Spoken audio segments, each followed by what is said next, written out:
House Bill 3004, Mr. Ballentine. Dealing with roll call votes. House Bill 3004, Mr. Ballentine. Mr. Ballentine is recognized to explain the bill. Thank you, Mr. Speaker. First, I'd like to thank the colleagues here today for giving unanimous consent to get this on the floor so quickly this year. I'll keep it very simple. This is the exact same bill that our body passed 104-0 last year. It's a Spending Accountability Act, commonly referred to as on-the-record voting. I'll be happy to answer any questions, but again, it's the exact same bill we passed last year. Mr. Ott's recognized for a question. Thank you, Mr. Speaker. Mr. Ballentine, I had some people ask me a question, and maybe you can help me. How much additional revenue do you think it'll cost the House to start roll calling all of these things? Have we done any estimates about that? Just you know, we living in a time where we need to watch every penny, and I support the bill and everybody else does, but just so we know and have some idea. I was told one time that it's like $40 every time the board lights up and we record a vote. And I have no idea what it is or what it isn't. Do you? Yes, sir, Mr. Ott. As you know, the bills, they have to have fiscal impact, so I have that study here. The estimate, they say, is between $30 to $35. That would be for the printing. I think, as you know, that's $30 to $35 every time we take a vote? Yes, sir, that's correct.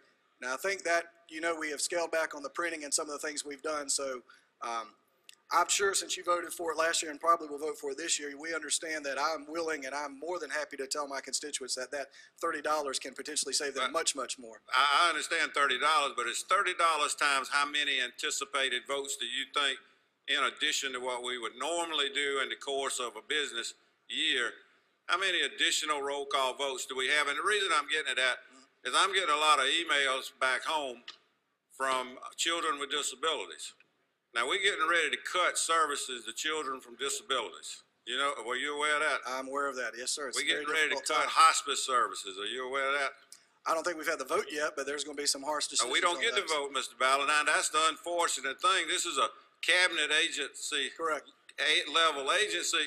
So the former governor, Sanford, and Miss Emma Faulkner made these cuts, and then they've left town.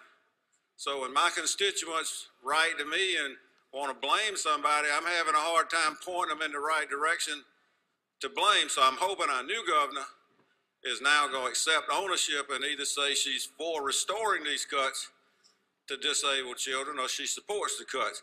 But having made that point, you got a question, right? The question is, you know, we go spend more money roll calling votes that we could possibly be spending on a 3-to-1 match to provide services to handicapped children. And I'm just trying to get to the bottom of how many additional dollars are we getting ready to say this is our priority as opposed to these handicapped children. So if you could give me an estimate how much you think it's going to cost. You pick a figure. If we say there's 1,000 votes, you do 1,000 times 30, that's $30,000, right? So that would be $30,000 that we could get a 3-to-1 match on, so we could provide a little over $1 million worth of services, $100,000 worth of services at that 3-to-1 match. I added a zero. Sounded better, didn't it? Okay, I'm for you. I just want everybody to understand nothing is for free. Absolutely. Thank you. Those are very good questions. I appreciate that. Question is second reading, House Bill 3004. For what purpose you rise? You asked for a roll call. Mr. White asked for a roll call. The 10 members request a roll call. 10 do. Voting on the board, the question is second reading, House Bill 3004.